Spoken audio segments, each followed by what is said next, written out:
அனைவருக்கும் வணக்கம். பாரம்பரிய திருவள்ளுவர் குலவம்சம் பிரசன்ன ஜோதிடர் சுப மாரிமுத்து திருப்பூரிலிருந்து இந்த பதிவு உங்களுக்காக. ஐயா வணக்கங்க ஐயா. வணக்கம் ஐயா. ஐயா இப்போது மக்கள் சார்பாக ஒரு கேள்வி இன்றைக்கி நான் கேட்கலான் இருக்கேன். கேளுங்க ஐயா. ஐயா அதாவது இந்த ஜாதகத்தில் முடக்கு இருக்கு, ஜாதகத்தையும் முடக்கிருச்சு, கண்டிப்பாக அதனால் வாழ்க்கையில் நிறைய பிரச்சனைகள் அப்படின்னு சொல்லி நிறைய பேர் கேட்குறாங்க. கண்டிப்பாங்க ஐயா. இந்த முடக்குங்கிறது என்னங்க ஐயா? அதற்கும் கர்மாவுக்கு ஏதாவது சம்மந்தம் இருக்காங்க ஐயா? ரொம்ப பற்றி சொன்னீங்கன்னா ரொம்ப உதவியாக இருக்குங்க. நல்ல கேள்விங்க ஐயா. இந்த கர்மாவே முதல்ல எங்கேருந்து வருது அப்படிங்கிறது தான் இப்போ நம்ம சொல்ல போகிறோம். இதுவரைக்கும் எத்தனையோ கருத்துக்களெல்லாம் நீங்கள் இந்த உலகத்தில் கேட்டிருப்பீங்க. ஆனால் இந்த பதிவில் நீங்கள் பொறுமையோடு இந்த கருத்தை ஒரு இனிமையோடு நிதானமாக கேட்டிங்கன்னா உங்களுடைய ஊழ்வினை கர்மா எங்கிருந்து உருவாச்சு, இதனுடைய இந்த கர்மானால் நாம் என்ன கஷ்டப்படுறோம், நாம் இந்த பூமியில் பிறக்கிறதுக்கு என்ன வரம் வாங்கி வந்தோம், நம்ம பாவ புண்ணியமெல்லாம் ஜாதக கட்டத்தில் போய் எப்படி எடுக்கிறது, நம்மளுடைய தோஷம்னு சொல்கிறோமே அந்த தோஷம் எப்படி கிரியேட் ஆகுது, நம்ம இந்த பூமியில் பிறக்கும்போது கொண்டு வந்த கர்மாவா, இல்லை கடவுளே நம்மளுக்கு ஒரு தண்டனையாக கொடுத்த கர்மாவா, இல்லை நம்ம இந்த பூமிக்கு வந்ததுக்கு அப்புறம் செய்த கர்மாவா, இது எல்லாத்தையுமே நம்ம பொறுமையாக கேட்கணும்னா கண்டிப்பாக இந்த பதிவை நீங்கள் பொறுமையோடு கேளுங்க. உங்களுக்கு இதில் ஒரு பெரிய ஒரு ரகசியம் ஒன்று அடங்கியிருக்குது. அந்த ரகசியத்தை தான் இன்றைக்கி இந்த உலகத்துக்கு அரங்கேற்றம் பண்ணுறேன். இந்த முடக்கு நம்ம ஐயா கேட்டதில் ஒரு அற்புதமான ஒரு விஷயம் என்ன அப்படின்னு கேட்டிங்கன்னா, முடக்குங்கிறது அந்த காலத்தில் பெரிய திறமையை கட்டி போட்டு வச்சுட்டா நம்மனால் அது இயங்க முடியுமா? முடியாது இல்லைங்களா ஐயா? முடியாது. அப்போது அதே மாதிரி ஜாதக கட்டத்தில் நமக்கு வேண்டிய யோகத்தை கடவுளே நம்மளுக்கு நாம் செய்த பாவத்தினால அது முடக்கி வச்சிருச்சுன்னா அந்த பாவகத்தை அந்த ஜாதகர் அனுபவிக்க முடியுமா? அனுபவிக்க முடியாது. அப்போது அந்த அனுபவிக்க முடியாமல் வெளி உலகத்தில் போய் நம்ம தேடி போன பிறவியில் செய்த பாவத்தை இந்த பிறவியில் நீங்கள் தேடி கண்டுபிடிச்சி வாழ்க்கையில் நீங்கள் எப்போ மேலுக்கு வர்றது? அப்போது அந்த கர்மா 12 ராசி கட்டத்துக்குள்ள 27 நட்சத்திரத்தில் 9 கிரகங்களுக்குள்ள ஒரு பெரிய ஒரு ஆத்துமாத்துமான கர்மா, உங்கள் பூர்வ ஜென்ம கர்மா இதுக்குள்ளே எங்கேயோ ஒரு இடத்துல முடங்கியிருக்குது. இந்த முடக்க மட்டும் உங்கள் ஜாதகத்தில் நீங்கள் கண்டுபிடிச்சிட்டிங்கன்னா ஹைலைட்டாக வாழ்கிறதுக்கு, இந்த உலகத்தில் சுதந்திரமான வாழ்க்கை வாழ்கிறதுக்கு ஒரு மிகப்பெரிய பொக்கிஷம் உங்கள் ஜாதகத்துக்குள்ளேயே இருக்குது. அப்போது அந்த ஜாதகத்துக்குள்ளே நாம் போன பிறவியில் நம்ம கர்மா நாம் என்ன செய்திருப்போன்னு உங்களுக்குள்ளே பெரிய குழப்பம் இருக்கும்.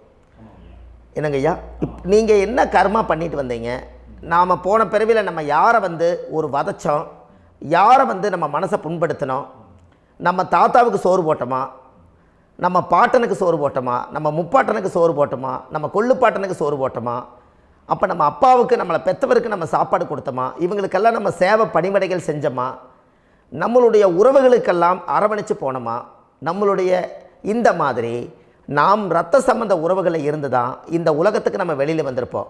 அப்போது வெளியில் நீங்கள் நிற்கிறீங்க, அப்படியே மேலே போய் பார்த்தீங்கன்னா ஒரு 7 தலைமுறையில் ஒவ்வொருத்தரும் செய்த கர்மாவெல்லாம் நம்ம பிளட்டு ரிலேட்டிவாக இப்போ நீங்கள் கரண்ட்டில் இருக்கிறவங்க கிட்ட தான் டெபாசிட் பண்ணியிருக்கோம்.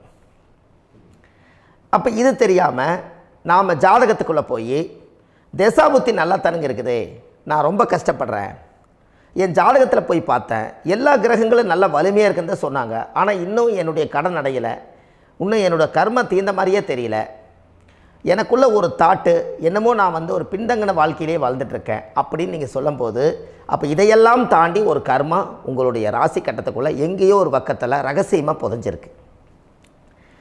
அப்போது அந்த ரகசியமாக புதைஞ்சிக்கக்கூடிய அந்த முடக்கு தான் இன்றைக்கி இந்த உலகத்துக்குள்ளே நீங்கள் தெரிஞ்சுக்கக்கூடிய விஷயம். அப்போ அந்த முடக்குங்கிறது ஒன்று உண்மை. இந்த உலகத்துக்கு நம்மளை எல்லாத்துலேயும் நல்லா யோசிச்சு பாருங்கள்.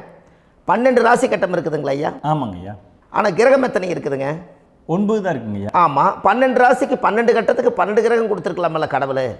அப்போ ஏன் 3 கட்டத்தை மட்டும் எம்டி பண்ணி மீதி 9 கிரகத்தை வச்சுக்கிறாருன்னா, அப்போ நாம் செய்த 3 தலைமுறை கர்மாவுக்கு அது எந்த கட்டம் பிளாக் ஆகுதோ அந்த கட்டத்துக்குள்ளே ஏதோ ஒரு ரகசியம் இருக்கிறனால தானே எங்கேயோ ஒரு பக்கத்தில் நீங்கள் கண்டிப்பாக கர்மாவில் மாட்டுவீங்கிறது கடவுளே படைச்சு தானே இதை உருவாக்கியிருக்காரு. 12 ராசிக்கு 12 கட்டம் கொடுத்துருந்தா எங்கே நீங்கள் சுற்றி வந்தாலும் ஏதோ ஒரு வீட்டுக்குள்ளே போய் உட்காந்துக்கலாம்.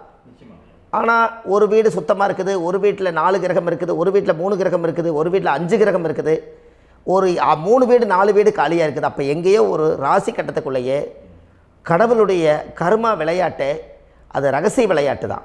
அப்போது இந்த இடத்துல தான் உங்கள் ஜாதகத்தில் முடக்கு இருக்குது. இந்த முடக்கை நீங்கள் எப்படியெல்லாம் அதை ஆராய்ச்சி பண்ணி கண்டுபிடிக்க முடியும் அப்படிங்கிற ஒரு விஷயத்தை தான் இன்றைக்கி நம்ம இந்த உலகத்துக்குள்ளே இதை நுழைக்க போகிறேன். இப்போ அப்பா செய்த பாவம்னு ஒன்று இருக்குமில்லங்க ஐயா, நம்ம அறியாத வயசில் தெரியாதில்ல, அப்பா செய்த பாவம்னு இருக்கும். அப்பாவுடைய சொத்து பிள்ளைக்குத்தானா, அப்பாவுடைய பாவம் பிள்ளைக்குத்தானே, என்னங்க ஐயா? சரி, அப்போ தாத்தா இருக்கிறாரு, தாத்தாவுடைய கர்மா உயிர் எங்கே எழுதி வைக்கிறாருங்க? அப்போது மகனை விட்டுறாரு. அப்போ தாத்தா மாதிரியே முகம் இருக்குது, தாத்தா மாதிரியே அவருடைய நடை உடை பாவனை இருக்குது, அவர் தாத்தாவுடைய ஜீனு தான் அப்படின்னு இவர் சொல்லும்போது, அப்போ தாத்தாவுடைய சொத்து பேரனுக்கு சொந்தம்னா தாத்தாவுடைய பாவம் எங்கே போகுங்க? Very good. அப்போ அப்போது இந்த கர்மா எப்படி டிரான்ஸ்ஃபர் ஆகுதுன்னு உங்களுக்கு தெரியுதா? அப்போ நீங்கள் போன பிறவியில் அந்த தாத்தாவுடைய பேரனை நீங்கள் பிறக்கிறதுக்கு கர்மம் உங்களை செயல்பட வச்சுருக்குது. அதனால் நீங்கள் தாத்தாங்கிறீங்க. அதனால் அந்த கௌரவமாக எங்கள் தாத்தா சம்பாரித்த சொத்து நான் தான் அனுபவிக்கணுங்கிற விதியை நீங்கள் உருவாக்கிறீங்க. அப்போது இந்த ஜாதகத்தில் அந்த ஊழ்வினை தோஷந்தான் ஏதோ ஒரு வழியில் உங்களை கர்மாவை செயல்படுத்துது. அதனால தான் இந்த ஜாதகத்தில் எந்த ஒரு முடக்கை எடுக்கிறதா இருந்தாலும் சூரியன் என்ற நட்சத்திரம் எதுவோ அந்த நட்சத்திரத்துக்கு எந்த வீடு முடக்காகுதோ அங்கே தான் உங்களுடைய கர்மா ஒளிஞ்சிருக்கும். இதுதான் உங்களுடைய பெரிய ஒரு பொக்கிஷமான ரகசியம். சரிங்க ஐயா, இப்போ இதில் நவகிரகங்கள் 9 இருக்கும்போது ஏன் சூரியனை மட்டும் நம்ம இதில் எடுத்துக்கணும்னு நீங்கள் சொல்கிறீங்க? நல்ல கேள்விங்க ஐயா. நீங்கள் கேட்டீங்க பார்த்தீங்களா, 9 நவகிரகம் இருக்கும்போது சூரியனை மட்டும், அந்த சூரியன் என்ற நட்சத்திரம் பிறக்கும்போது அந்த வீடு மட்டும் முடக்காகுன்னு நீங்கள் கேட்டீங்க இல்லையா?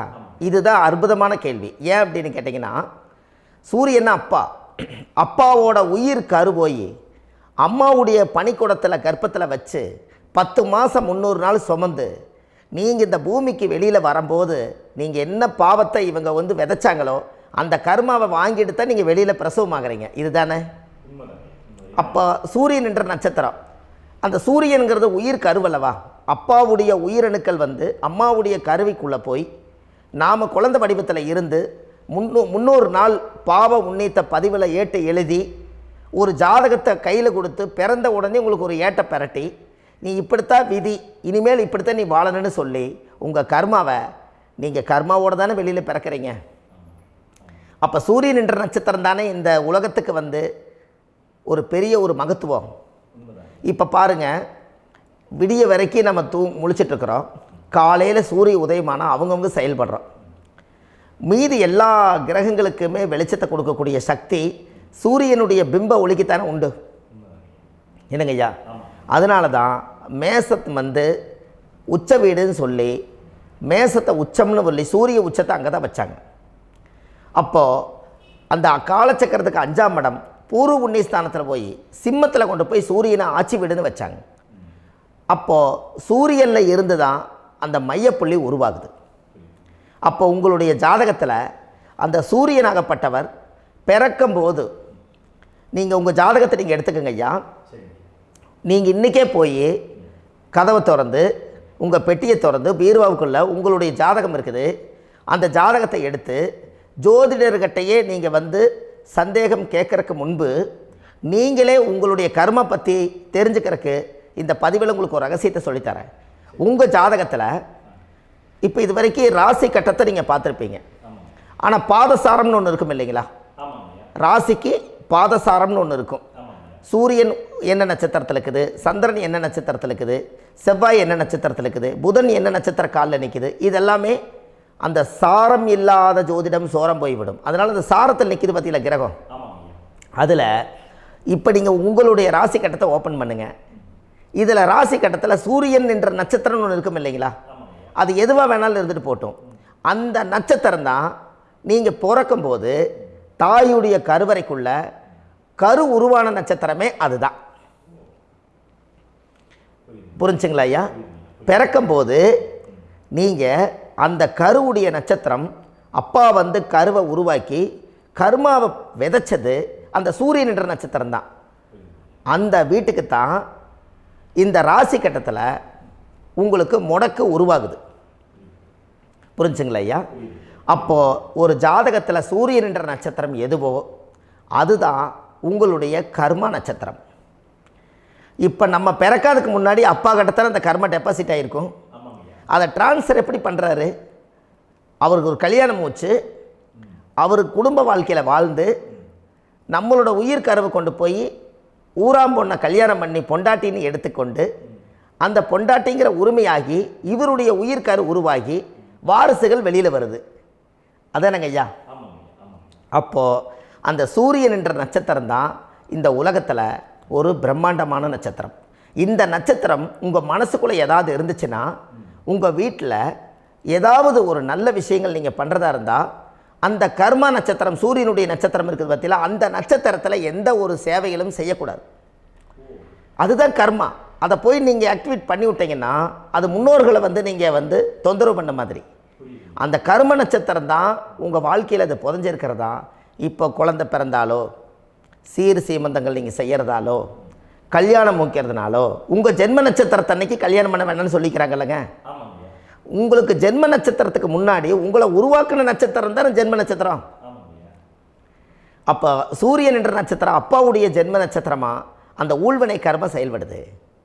அப்போ அந்த முடக்கு யார் வழியில் வந்தது? முன்னோர்கள் வழியில் வந்தது. முன்னோர்கள் கட்டி வச்சது யாரைய? குலதெய்வத்தை. அப்போ அந்த குலதெய்வத்தை போய் சாமிக்கு போய் வீடு வாசல்லாம் வலித்து குலதெய்வத்தை போய் தேங்காய் பழம் பூ மாலை கல்கண்டு வாங்கி அர்ச்சனை பண்ணி ஒரு அன்னதானம் ஒன்று பண்ணிவிட்டு சாமிக்கு பொங்கல் வச்சு நைவேத்தியம் பண்ணிவிட்டு உங்கள் ஜாதகத்தை வச்சு பூஜை பண்ணிவிட்டு வாங்க. அதுக்கப்புறம் தான் உங்கள் கர்மாவை கண்டுபிடிக்கிறதுக்கு வழியே பிறக்கும்.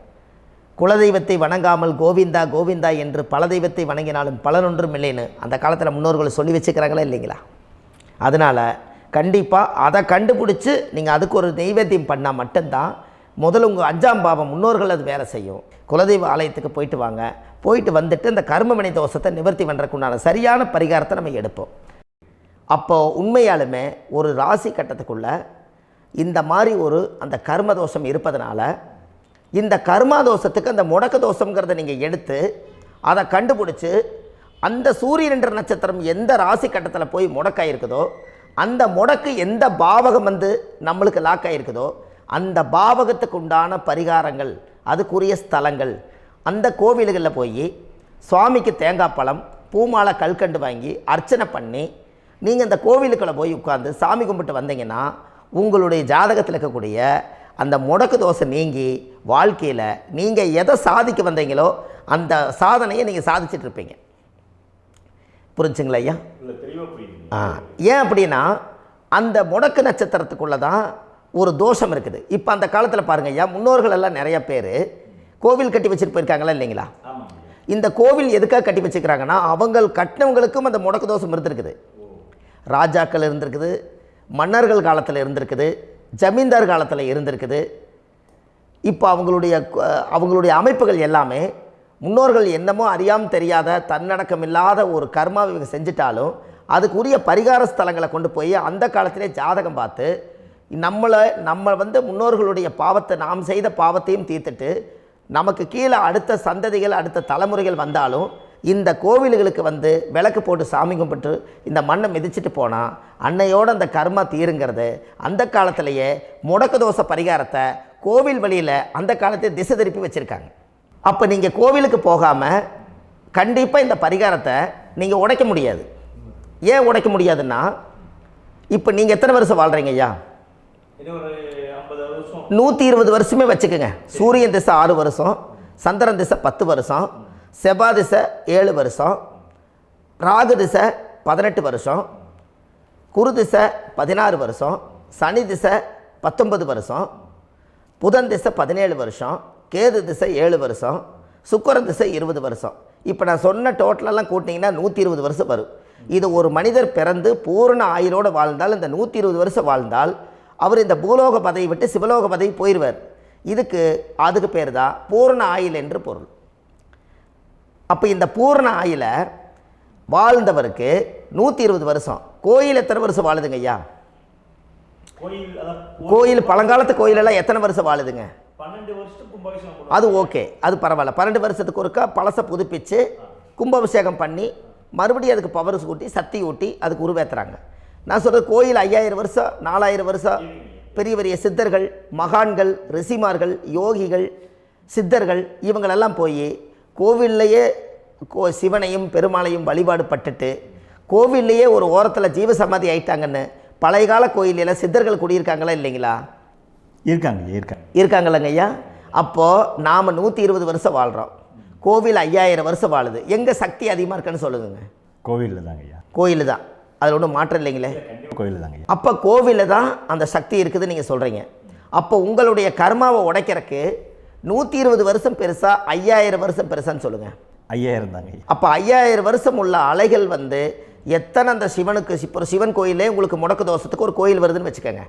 அந்த கோவிலில் எத்தனை முடக்குகளுக்கு உண்டான கோவில்கள், எத்தனை பழங்களை ஊற்றி சாமிக்கு அபிஷேகம் பண்ணியிருப்பாங்க, எத்தனை பால் கூட ஊற்றிருப்பாங்க, பன்னீர், தேன், இளநீ, மஞ்சள் நீர், திருமஞ்சனம், அபிஷேகம், பொங்கல், நைவேத்தியம் இத்தனையும் செஞ்சு அந்த சிவனை சிவனாக பார்த்து அந்த கருவறைக்குள்ள ஒரு கிராணங்கள் வரும்போதும் கூட பாதுகாப்பு பண்ணி வச்சு நல்ல சக்தியோடு அந்த கருவறையை புத்தியோடு அவங்க வேலை செஞ்சு அந்த காலத்தில் வச்சுருக்காங்களா இல்லைங்களா? அப்போது நம்ம வீட்டை அவ்வளோ சுத்தமாக வச்சுருக்க முடியுமா? என்னதான் வாஸ்து இருந்தாலும் முடியாது இல்லைங்களா? அப்போது அவ்வளவு ஒரு பவர்ஃபுல்லான கோவில் அந்த முடக்கு தோஷத்துக்குள்ளே ரகசியமாக அந்த கோயில் அடங்கியிருக்குது. உங்கள் ஜாதகத்துக்குள்ளே உண்மையாலுமே ஊழ்வினை கோயில், கர்மவினை கோயில் அதுக்குள்ளே இருக்குது. அந்த ஜாதகத்தை கணிச்சு பார்த்தா கரெக்டாக உங்களுடைய ஜாதகத்தில் அப்பாவுடைய கருவறையிலேருந்து உயிர் உருவாகிற நேரத்தில் இருந்து இப்போ வரைக்கும் நீங்கள் கரண்ட்டில் வாழ வரைக்கும் அந்த கர்ம கூட வர்றதை ஒரே ஒரு இடத்துல போனால் மட்டும்தான் விட்டுட்டு வர முடியும். அது எந்த வீடு அப்படின்னு கேட்டால் உங்களுக்கு அப்பாவுடைய கர்மா வழியில் போய் அந்த கோவில் பழையகால கோயில், பழையகால தெய்வங்கள், அந்த கோவில் தான் உங்கள் ஜாதகத்துக்குள்ள ரகசியமாக இருக்கும். அது ஏன் இந்த பதிவில் உங்களால் சொல்ல முடியாது அப்படின்னா, இந்த பதிவில் ஏன் உங்க சொல்ல முடியாதுன்னா உங்கள் ஜாதகம் தெரியாமல் என்ன கோயிலை நீங்கள் சொல்லுவீங்க? இப்போ பொதுவாக ஒரு நட்சத்திரத்துக்கு ஏதோ ஒரு கோவிலை அவங்க சொல்லி நீங்கள் போயிட்டு வர்றீங்கன்னு வச்சுக்கோங்க. ஆனால் அது வேலை செய்யலைன்னா நம்மளுக்கு என்னங்க இவ்வளோ கஷ்டப்பட்டு போய் அதை பலனடையிலேன்னு கேள்வி கேட்டக்கூடாது. உங்கள் ஜாதகத்தை நீங்கள் கொண்டாங்க, உங்கள் டேட் ஆஃப் பர்த் டயத்தை போட்டு ஜாதகத்தை கணிச்சு நீங்கள் சூரியன் என்ற நட்சத்திரத்துக்கு உங்களுடைய கர்மவினை கோவில் யார், உங்களுடைய முடக்கு யார், ஊழ்வனை தோஷத்துக்கு உண்டானவர் யார், தாய் வழி கர்மா யார், தந்தை வழி கர்மா எது, நீங்கள் பிறக்கும்போது வந்த கர்மா என்ன, இது எல்லாம் கணிக்காமல் பொதுவாக ஒரு கோயிலில் போய் நீங்கள் பாட்டுக்கு சாமி கும்பிட்டு வந்தால் பலன் எப்படி கிடைக்கும்? கண்டிப்பாக கிடைக்காதுங்க ஐயா. என்னங்க ஐயா? அது தெரிஞ்சு பண்ணாதான் சரியா? ஒரு டாக்டர்கிட்ட போகிறீங்க, என்னை அப்படியே ஸ்கேன் பண்ணி ஒரே ஒரு மாத்திரை கொடுங்கன்னு கேட்டால் டாக்டர் கொடுப்பாருங்களா? அவர் என்ன பிரச்சனை இருக்குதோ அதை முதல்ல கண்டுபிடிச்சி ஸ்கேன் பண்ணி பார்த்து ரிப்போர்ட் எடுத்து அது மூலியமாக தான் கொஞ்சம் எடுத்து ஐயா உங்களுக்கு இந்த பிரச்சனை, இதுக்கு தீர்வுக்கு இதுக்குண்டான மெடிசன், இது இப்படித்தான் சாப்பிடணும்னு அது முறையாக சொல்லி அந்த உயிர் வாழ வைக்கிறாரு டாக்டர். அவர் ஒரு தெய்வ வடிவத்தில். கரெக்டுங்களா ஐயா? அப்போ உங்களோட கர்மா எங்கே செயல்படுது அப்படின்னா, இந்த முடக்க நீங்கள் இந்த பதிவில் தெரிஞ்சுக்கங்க. அதுக்குரிய நட்சத்திரம் என்னன்னு தெரிஞ்சு வச்சுங்க. உங்கள் ஜாதகத்தில் சூரியன் என்ற நட்சத்திரத்தை எடுத்துக்கங்க. அந்த வீட்டுக்கு முடக்க இந்த பதிவில் எந்த வீடு லாக் ஆகிருக்குதுங்கிறத நான் உங்களுக்கு இந்த வீட்டில் சொல்கிறேன். அந்த வீட்டு நீங்கள் பாருங்கள், உங்களுடைய லக்கணத்துக்கு அது எந்த வீடு. இப்போ லக்கணத்துக்கு ஒரு 7வது வீடுன்னே வச்சுக்கோங்க. அப்போ லக்கணத்துக்கு 7வது வீடே முடக்கு. அப்படி ஒரு முடக்கு ஆகிப்போச்சுன்னா ஒரு ஜாதகத்தில் லக்கணம் தான் 1, 7ஆம் இடம்ங்கிறது மனைவி ஸ்தானம். ஒரு ஆணுடைய ஜாதகத்துக்கு 7ஆம் இடம் தான் மனைவி. அவருக்கு நல்ல மனைவி அமையாமல் ஆடம்பரம் இருந்தும் வீடு அரண்மனை மாதிரி இருந்தும் அந்த மனைவியை ஒரு சந்தோஷமாக அவர் அனுபவிக்க முடியாது. புரிஞ்சுங்களா ஐயா? சந்தோஷமாக அனுபவிக்க முடியாது. ஏன் அப்படி? 7ஆம் இடத்துல தான் அவரோட கர்மா உட்கார்ந்துருக்குது. கரெக்டாக சொன்னீங்க. 7ஆம் இடத்துல தான் அந்த கர்மா உட்கார்ந்துருக்குது. அப்போ அந்த 7ஆம் இடத்துல இருக்கக்கூடிய அந்த கர்மா போன பிறவியில் நீ மனைவிக்கு சோறு போடாமல் மனைவியை கட்டி வச்சு அடிக்கிறதும், மனைவியை துன்புறுத்துறதும், அந்த மனைவி இருக்கவே இன்னொரு வாழ்க்கைக்குள்ளே போகிறதும், இங்கே வாழ வேண்டிய தாம்பத்திய சந்தோஷத்தை கொண்டு போய் இன்னொரு இடத்துல கொடுக்கறதும், தெரிஞ்சிருந்தே நம்மளுடைய மனசுக்குள்ளே திருடுத்தனமாக வாழ்கிறதும், இது எல்லா கர்மாவும் போன பிறவியில் நாம் செய்த ஊழ்வினை கர்மா தான் உங்கள் ஜாதகத்தில் 7ஆம் இடம் முடக்கு. அப்போ அந்த 7ஆம் இடம் முடக்கா இருந்துச்சுன்னா கண்டிப்பாக உங்கள் ஜாதகத்தில் நீங்கள் என்ன அனுபவிச்சிட முடியும்? நல்ல நண்பர்கள் கிடைக்க மாட்டாங்க, நல்ல ஒரு பார்ட்னர்ஷிப் அமையாது, நல்ல ஒரு நட்பு வட்டங்களில் எதையும் அனுபவிக்க விடாது, ஒரு அங்கீகாரமான உறவுகளில் போய் நம்ம ஸ்ட்ராங்காக நிற்க முடியாது. 7ஆம் இடம் என்பது தாம்பத்திய வாழ்க்கை, பூர்த்தி இல்லாத வாழ்க்கையாக இருக்கும்.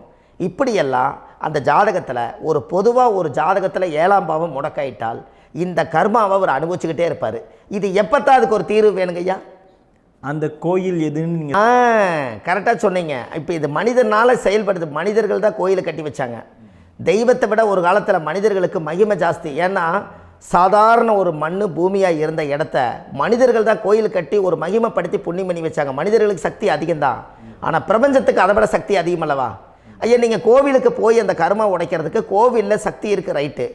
ஆனால் நம்ம வீட்டுக்கும் கோயிலுக்கும் ஒரு மிகப்பெரிய தொடர்பு என்னென்னா, அந்த கோயில் கட்டுறவங்க எல்லாமே பழைய காலத்து கோயிலெல்லாம் பாருங்கள், பஞ்சபூதத்தை வச்சு கட்டியிருப்பாங்க. பஞ்சபூதத்தை வச்சு தான் கட்டுவாங்க கோயில். அது உங்களுக்கு தெரியணும் இல்லைங்களா? பஞ்சபூதம்னா நீர், நெருப்பு, காற்று, பூமி, ஆகாயம். இந்த பஞ்சபூதத்தினுடைய சக்திகள் எல்லாம் ஒரே நேர்கோட்டுக்கு என்னைக்கு வருதோ அன்னைக்கு தான் அந்த கோவிலுடைய பாலக்கால் போட்டு 1000-2000 வருஷம் நிலச்சி நிற்கிறது. காரணம், இந்த பிரபஞ்சத்தில் பஞ்சபூதம் எப்படி நிலச்சி நிற்குதோ அதுபோல் 5000 வருஷம் நிற்கிறதுக்கு அந்த பஞ்சபூத சக்தி வச்சு தான் சாமி சிலையை பிரதிஷ்டை பண்ணி வச்சுருப்பாங்க. அதனால தான் இந்த கோயில்கள் எல்லாம் 5000 வருஷமாயும் எத்தனையோ கிராணங்களை எல்லாம் தப்பிச்சிருக்கிறதுக்கு காரணம். அப்பேற்பட்ட புண்ணிய ஸ்தலம் உங்களுக்கு எதுன்னு தெரியணும் அல்லவா? என்னங்க ஐயா? அப்பேற்பட்ட புண்ணிய ஸ்தலம் உங்களுக்கு எதுன்னு தெரிஞ்சால் தானே நீங்கள் போய் செய்ய முடியும், இல்லாட்டி கண்டிப்பாக தெரியாது. அப்போ இந்த முடக்கு தோஷத்தை கடவுள்கிட்ட கொண்டு போய் ஒப்படைக்கணும். நாம் பிறக்கும் போது கொண்டு வந்த கர்மாவை நாம் இருக்கும் காலத்தில் கொண்டு போய் இந்த கர்மாவை சுத்தப்படுத்தி, நீங்கள் பாவ ஆத்மாவை இந்த பூமியில் பிறந்து பூலோகத்தில் எல்லா புண்ணியத்தையும் செஞ்சுட்டு இந்த பூலோகத்தை விட்டு நீங்கள் போகும்போது புனித ஆத்மாவாக போகணுன்னா உங்கள் கர்மாவை கொண்டுட்டு போகாதீங்க, கர்மாவை நிவர்த்தி செய்யுங்க. என்னங்க ஐயா? அப்போ கர்மாவை சுத்தப்படுத்துங்க. கர்மாவை சுத்தப்படுத்திட்டு உங்களுக்கு பிறக்கிற குழந்தைகளுக்கு அந்த கர்மாவை டிரான்ஸ்ஃபர் பண்ணாமல் உங்களோட நில் பண்ணுங்க. ஒரு உதாரணம் சொல்லட்டுங்களா ஐயா? ஒரு காந்தம் ஒன்று இருக்குது இல்லைங்களா? ஒரு காந்தம்ங்கிறது ஒரு தாத்தாவாக வச்சுக்கோங்க. ஒரு இரும்பை கொண்டு போய் வச்சா ஒட்டு மோட்டாதா? அப்போ ஒட்டுனோடனே காந்தம்ங்கிறது தாத்தா, அவருக்கு பிறந்த வாரிசுக்கு அந்த கர்ம டிரான்ஸ்ஃபர் ஆயிருமா? சரி, இன்னொரு இரும்பை கொண்டு போய் வைங்க, ஒட்டு மோட்டாதா?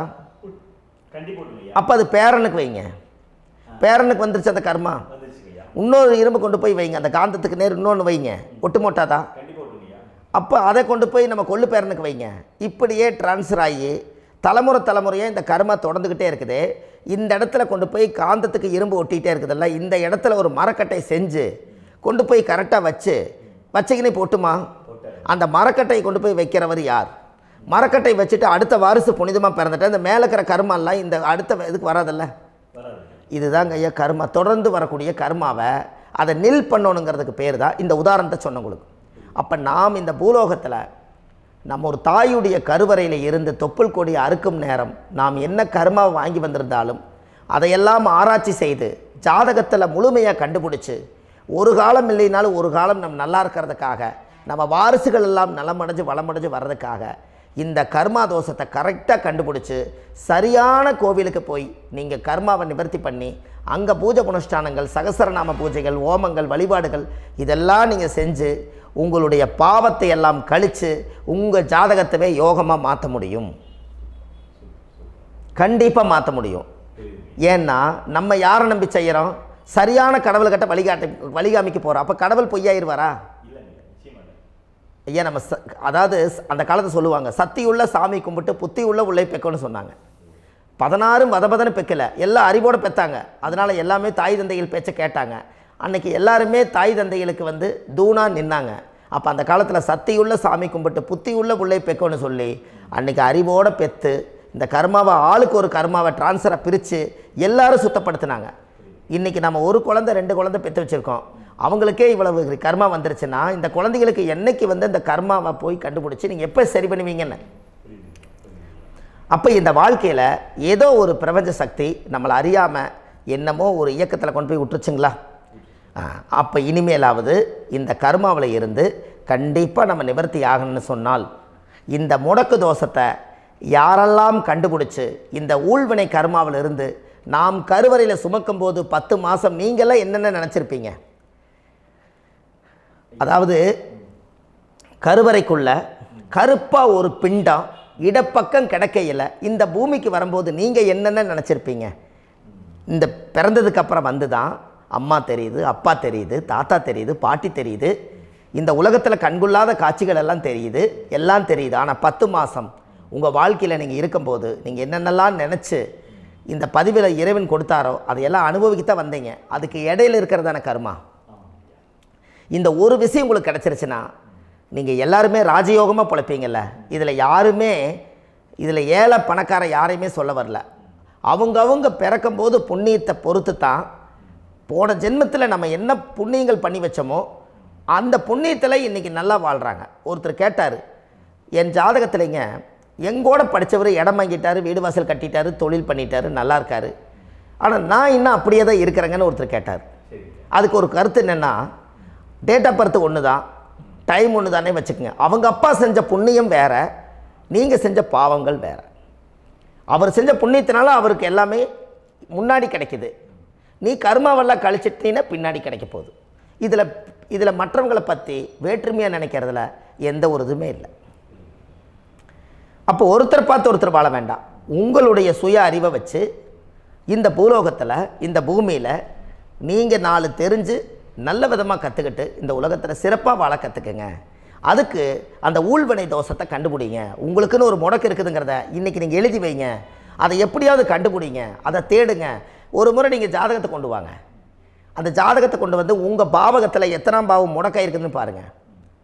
அந்த பாவகம் முடக்காயிருச்சுன்னா உங்கள் வாழ்க்கையில் அதிலிருந்து உங்களால் வெளியில் வரவே முடியாது, கண்டிப்பாக வர முடியாது. அதை நீங்கள் கண்டுபிடிச்சா மட்டும்தான் நீங்கள் மேலே வர முடியும். ஏன்னா நிறைய பரிகாரங்கள், பூஜைகள், யாகங்கள், ஓமங்கள் எல்லாம் செய்து வச்சும் கூட அந்த கர்மவினைக்கு உண்டான கோவிலுக்கு போய் அந்த 5000 வருஷ பழமை வாய்ந்த தெய்வத்துக்கிட்ட போய் நீங்கள் முறையிட்டு விளக்கு போட்டு உங்கள் கர்மத்தை எல்லாம் நான் நீ தான் தீர்த்து கொடுக்கணும்னு சொல்லி நம்பிக்கையோடு நீங்கள் போய் அந்த சரணாகதி அடையிறீங்க பாருங்கள், அங்கே தான் உங்கள் கர்மாவை எடுத்து விடுறாரு. அப்போ இந்த ரகசியம் உங்களுக்கு வேணுமல்லவா? அப்போ உங்கள் ஜாதகத்தில் எங்கே முடங்கி அதுக்குரிய கோவில்கள் எல்லாம் என்ன, அதுக்கு தான பரிகாரம் என்ன, அதுக்கு நீர் பரிகாரம் என்ன, யாத்திரை பரிகாரங்கள் என்ன, நீங்கள் வீட்டில் இருந்தே செயல்படுத்தக்கூடிய பரிகாரங்கள் என்ன, பரிகாரம் கோவிலுக்கு போய்த்தான் நடக்குமா, இல்லை நாம் வீட்டில் வச்சு வணங்குறதுனால நடக்குமா, நாம் செய்யக்கூடிய தர்ம பரிகாரங்கள் என்ன, தான பரிகாரங்கள் என்ன, இப்படி பல விதமாக இருக்கிறனால உங்கள் ஜாதகத்துக்கு எந்த மாதிரி பரிகாரம் கனெக்ட் ஆகுதுங்கிறது தெரியணும். இது தெரியாமல் கண்டிப்பாக உங்களால் செயல்படுத்துறது ரொம்ப கஷ்டம். இதனால் இதை நீங்கள் தெரிஞ்சுக்கணும்னா இப்போ நம்ம பாருங்கள், நீங்கள் அந்த தெரிஞ்சுக்கிட்டாலே உங்கள் வாழ்க்கையில் ஒரு டைம் தான் நீங்கள் தெரிஞ்சுக்க போகிறீங்க. உங்களுடைய கர்மா என்ன, நீங்கள் எங்கே செயல்பட்டு போயிட்டுருக்கிறீங்க, உங்கள் போகிற பாதை சரியா இல்லை அந்த பாதையில் முள்ளு கல் இருக்குதா, இது எல்லாம் உங்களுக்கு தெரியலனா இந்த முடக்கை கண்டுபிடிக்கக்கூடிய சக்தி வாய்ந்த இந்த கர்மாவை நிவர்த்தி பண்ணுறதுக்கு வழிகள் இருக்குது. அதனால் நீங்கள் கண்டிப்பாக இந்த முடக்கை தெரிஞ்சுக்கணும். இந்த முடக்கு ராசினா என்ன உண்மையாலுமே உங்கள் வாழ்க்கையில் நீங்கள் தெரிஞ்சு இனிமேல் உங்கள் வாழ்க்கையில் இதுவரையிலும் கர்மாவுக்குள்ளேயே கஷ்டப்பட்டீங்க, வழி தெரியாமல் கண்ணை கட்டி காட்டில் விட்ட மாதிரி இருந்தீங்க. இனி அப்படி இருக்க வேண்டாம்.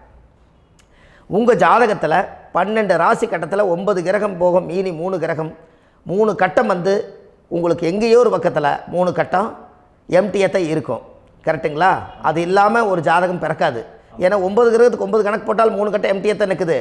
அந்த கட்டத்துக்குள்ளே எந்த நட்சத்திரத்தில், எந்த சாரத்தில், எத்தனாவது டிகிரியில், எத்தனாவது பாதசாரத்தில், எத்தனை வெகுளையில், எத்தனை செகண்டுக்குள்ளே இந்த கர்மா உள்ளே புகுந்து உங்களை செயல்படுத்துதுங்கிறத கண்டிப்பாக உங்கள் ஜாதகத்தை கொடுங்க. பார்த்து இந்த விஷயத்தை சொல்கிறேன், நீங்கள் அந்த இடத்துக்கு போய் நிவர்த்தி பண்ணிவிட்டு உங்கள் வாழ்க்கையில் கொஞ்சம் காலம் வாழ போகிறீங்க. பாருங்கள், பிறந்ததுலேருந்து 20 வருஷத்துக்குள்ளே இளமையாக வாழ்கிறீங்க, குழந்தையாக வாழ்கிறீங்க. 20லேருந்து 40 வயசுக்குள்ளே தான் உங்களுக்கு ஒரு பொண்ணை பார்த்து கல்யாணம் பண்ணி ஒரு கரு உருவாக்குறீங்க. அதுக்கப்புறம் 40லேருந்து 60க்குள்ளே குழந்தை பெற்று கடமை முடிச்சிடுறீங்க. 60 வயசுக்கு மேலே ரிட்டையர்ட் ஆகிடுறீங்க. இந்த 20க்கும் 60க்கும் இல்லாத 20லேருந்து இந்த 40 வயசுக்குள்ளே உங்களோட தேடல் என்னவோ அது வாழ வேண்டிய சுகபோகமான வாழ்க்கை எல்லாமே அந்த 40க்குள்ளே தான் இருக்குது. இந்த 40க்குள்ளே இருக்கக்கூடிய வாழ்க்கையை இந்த கர்மா தெரியாமல் காலத்தை வீணாக்க வேண்டாம். வாழ வேண்டிய வயசில் நீங்கள் வாழணும். அதுக்குரிய கர்மாவை நீங்கள் சுத்தப்படுத்துங்க. எப்படியெல்லாம் நீங்கள் சந்தோஷமாக வாழ்கிறீங்கன்னு எனக்கு ஒரு தகவல் கொடுங்க. வேறு லெவலில் நீங்கள் இருப்பீங்க. கண்டிப்பாக இந்த பதிவில் உங்களுக்கு நான் இந்த விஷயத்தை கொடுக்க போகிறேன். இந்த முடக்கு நட்சத்திரங்கள் என்ன அப்படிங்கிறத இந்த பதிவில் நீங்கள் ஒரு நோட் ஒன்று எடுத்துக்கோங்க, குறித்து வச்சுக்கோங்க. இதில் இருந்து அவங்கவுங்களுக்கு முடக்கு நட்சத்திரம் என்னங்கிறத இந்த பதிவில் நான் உங்களுக்கு கொடுக்குறேன். இந்த வீடு தான் அது முடக்குங்கிறத சொல்கிறேன். இதையெல்லாம் நீங்கள் தெரிஞ்சு உங்கள் ஜாதகத்தவே நீங்கள் முடக்கு எடுத்து கண்டிப்பாக உங்கள் வாழ்க்கையில் நீங்கள் நல்லா இருப்பீங்க. அதுக்கு ஒரு நோட் எடுத்து வச்சுக்கோங்க. இது வரைக்கும் கர்மாவை பற்றி நம்ம பேசினோம். உங்கள் ஜாதகத்தில் சூரியன் என்ற நட்சத்திரத்துக்கு தான் முடக்குன்னு சொன்னீங்களே, எந்த வீடுங்கிற ரகசியத்தை இன்றைக்கி நம்ம எல்லோரும் தெரிஞ்சுக்கலாமா? இத்தனை காலமாக நீங்கள் தெரிஞ்சுக்காத ஒரு ரகசியத்தை இன்றைக்கி உங்கள் ஜாதக கட்டத்தில் நீங்களே முடக்க கண்டுபிடிச்சி அதுக்குண்டான பலனை தேட போகிறீங்க. அந்த தேடல் தான் உங்களை கொண்டு போய் உட்கார வைக்க போகுது. ஒரு உதாரணம், உங்கள் ஜாதகத்தில் பாதசாரம் இருக்குது அல்லவா? அந்த பாதசாரத்தில் சூரியன் என்ற நட்சத்திரம், சூரியன் நின்ற நட்சத்திரம் பாதசாரத்தில் கரெக்டாக எடுங்க. சூரியன் என்ற நட்சத்திரம் அவிட்ட நட்சத்திரமாக இருந்தால் அது துலா ராசி தான் முடக்கு ராசி. உங்கள் வாழ்க்கையில் அன்னையில் இருந்து உங்கள் வாழ்க்கை எங்கே இருக்குதுன்னு பாருங்கள். முடக்கு ராசி முதல்ல கண்டுபிடிக்கிறதுக்கு நீங்கள் செஞ்சுருக்கணும் புண்ணியம். அது எந்த வீடுனே தெரியாதல்லவா? உங்கள் லக்கணத்துக்கு அது எத்தனாவது வீடுன்னு பாருங்கள். கண்டிப்பாக உங்கள் வாழ்க்கையில் அதுக்கு ஒரு பிரச்சனைக்கு ஒரு தீர்வு கிடைக்கும். அப்போது இந்த துலா ராசிக்குள்ளே தான் அந்த முடக்கு ஒளிஞ்சிருக்குது. அது சுக்கிரனோட வீடு. பணப்பிரச்சனை என்றைக்கு தீரும், மனப்பிரச்சனை என்றைக்கு தீரும், என் வாழ்க்கையில் என்றைக்கு தான் நான் வெளிச்சத்துக்கு வருவேன், நான் போகிற பாதையெல்லாம் அடைச்சி வச்சுருக்குது, பகையாக இருக்காங்க, நண்பர்களெல்லாம் பகையாக இருக்காங்க, என் வாழ்க்கையில் நான் முன்னுக்கே வர முடியல, நான் சின்ன வயசுலேருந்து கஷ்டப்படுறேன், அடுத்த லெவலுக்கு என்னால் போக முடியல, மனசுக்குள்ளே உள்ளத்தில் அழுகிறதும் வெளியே சிரிக்கிறதும் தன்னோட வேதனை தனக்குள்ளேயே மூடி வச்சுட்டு இன்றைக்கி சரியாயிரும் நாளைக்கு சரியாயிரணும் என்ன நானே வேஷம் போட்டு வாழ்ந்துக்கிட்டு இருக்கிறேன்னு சொல்லிகிட்டு இருக்கக்கூடிய உங்களுடைய உள்ளத்தில் இன்றைக்கி இந்த முடக்கை நான் உங்களுக்கு கண்டுபிடிச்சி கொடுத்துருக்கேன். இந்த முடக்குனால் உங்கள் வாழ்க்கையில் நீங்கள் கண்டிப்பாக மேலுக்கு வருவீங்க. இந்த முடக்கு நீங்கள் கண்டுபிடிச்சி இதுக்குரிய பரிகாரங்களும் இதுக்குரிய வழிபாட்டு ஸ்தலங்களும் இதெல்லாம் நீங்கள் செஞ்சு உங்கள் கர்மாவை நீங்கள் சுத்தப்படுத்தி வாழ்க்கையில் நீங்கள் ஜம்முன்னு இருக்கணும். கண்டிப்பாக ஜாதகத்தை எடுத்துகிட்டு வாங்க, உங்கள் டேட் ஆஃப் பர்த் கொடுங்க, எல்லாத்தையும் வச்சு கணிச்சு பலன் சொல்கிறேன். அவிட்ட நட்சத்திரத்தை பற்றி இது வரைக்கும் நீங்கள் பார்த்தீங்க.